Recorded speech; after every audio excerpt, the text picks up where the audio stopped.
கடவுளுக்கு மட்டும் கிடையாது, மண்ணுக்கு, சூரியனுக்கு, மாட்டுக்கு, மழைக்கு, விவசாயிக்குன்னு எல்லாத்துக்குமே நன்றி சொல்ற ஒரு பண்டிகை இந்த உலகத்துல இருக்கு அப்படின்னா அது நம்ம தமிழருடைய பொங்கல் பண்டிகை. பொங்கல் அப்படின்னா பால் பொங்குறது மட்டும் கிடையாது, உழைச்ச கைகளின் சந்தோஷம், வயல்ல விளைஞ்ச நம்பிக்கை, மண்ணோடு மனிதன் வைத்த ஒப்பந்தம். இதுதான் பொங்கல். பண்டைய தமிழர்கள் விளைச்சல் இல்ல அப்படின்னா வாழ்க்கை இல்லைன்னு தெரிஞ்சவங்க. அதனாலதான் ஒரு வருட உழைப்புக்கு பிறகு நன்றி சொல்லி கொண்டாடுற ஒரு விழா தான் பொங்கல் பண்டிகை. அறிவியலும் ஆன்மீகமும் கலந்ததுதான் நம்ம சூரிய பொங்கல். பொங்கல் வரும் நாள் சும்மா தேர்ந்தெடுத்தது கிடையாது. தை மாதம் உத்தராயணம், அதாவது சூரியன் தெற்கிலிருந்து வடக்கு நோக்கி நகர ஆரம்பிக்கும் நாள். இதோட அர்த்தம் என்னன்னு பாத்தீங்கன்னா, இருள் குறைய ஆரம்பிக்கும், வெளிச்சம் அதிகரிக்கும், விவசாயத்துக்கு ஏற்ற காலம். அதனாலதான் தமிழர்கள் சூரியனை வாழ்க்கை தரும் சக்தின்னு பார்த்தாங்க. சூரியனுக்கும் நன்றி சொல்லணும், அதுக்குதான் சூரிய பொங்கல். இந்த பொங்கல் பானை எதுக்காக மண் பானைன்னு பாத்தீங்கன்னா, மண்ணுக்கே திரும்பும். மண் வெப்பத்தை சமமாக தரும். மண் ரசாயனம் இல்லாதது.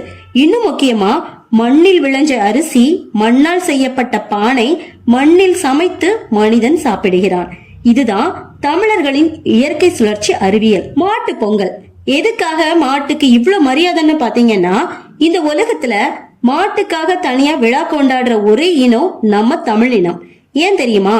மாடு இல்லனா உழவு இல்ல, உழவு இல்லனா விவசாயம் இல்ல, விவசாயம் இல்லனா மனிதன் இல்ல. அதனாலதான் மாட்டை தெய்வம்னு சொல்லல, உழைப்பாளி நண்பன்னு பார்த்தாங்க.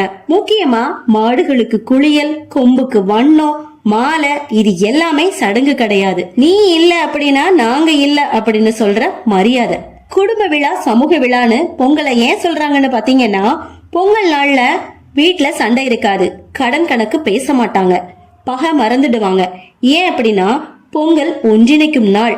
வீட தொடப்பாங்க, கோலம் போடுவாங்க, பழையதை விட்டு புதியதை வரவேற்பாங்க. இது மனச சுத்தம் செய்யும் ஒரு திருநாள். இந்த பொங்கல் இந்த உலகத்துக்கே சொல்ற பாடம் என்னன்னு பாத்தீங்கன்னா, இன்னைக்கு உலகம் என்ன பண்ணுது? இயற்கையை சுரண்டுது, விவசாயத்தை மறக்குது, உணவின் மதிப்பை இழக்குது.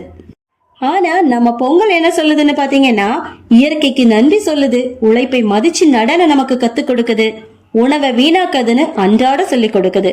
பொங்கல் ஒரு மத விழா கிடையாது, ஒரு மனித விழா. இந்த பொங்கல் நமக்கு சொல்ற பாடம் என்னன்னு பாத்தீங்கன்னா, உழைச்சா வாழலாம், இயற்கையை மதிச்சா நல்லாவே மனிதன் வாழலான்னு. ஒரு காலத்துல மண்ணை பார்த்து பயந்த மனிதன் அதே மண்ணை நம்பி வாழ ஆரம்பிச்சான். அந்த நம்பிக்கைக்கு பாத்திரம்தான் இந்த பொங்கல். இது சாப்பாட்டுக்காக கொண்டாடுற திருநாள் கிடையாது, சாப்பாடு தரும் சக்திகளை நினைவு கூறும் திருநாள். சூரிய சுட்டாலும் விவசாயி அங்க நின்னு வேலை செஞ்சான். மழை தாமதமானாலும் அவன் நம்பிக்கைய கைவிடல. அந்த உழைப்புக்கும் நம்பிக்கைக்கும் ஒரு நன்றி சொல்ற திருநாள் தான் நம்ம பொங்கல் பண்டிகை. இந்த பொங்கல் பண்டிகை நமக்கு கத்து தர்ற முக்கியமான பாடம் என்னன்னு பாத்தீங்கன்னா, இயற்கையை ஜெயிக்க முயற்சி செய்யாத, இயற்கையோடு வாழ கத்துக்கோ. நீ உழைப்ப மதிச்சா வாழ்க்கை ஒண்ணு மதிக்கும். இந்த பொங்கல் பொங்கல் பானையில மட்டும் கிடையாது, உங்க மனசுலயும் பொங்கட்டும். மண்ணோடு மனிதன் இணைந்த அந்த பழைய அறிவு மீண்டும் நம்ம வாழ்க்கைக்குள்ள திரும்ப வரணும். இந்த பொங்கல் புது துணி மட்டும் இல்ல, புது சிந்தனை தரட்டும். உங்கள் வாழ்க்கையும் உங்கள் கனவுகளும் பொங்கி பொங்க இனிய பொங்கல் தின வாழ்த்துக்கள். தேங்க்ஸ் ஃபார் வாட்சிங்.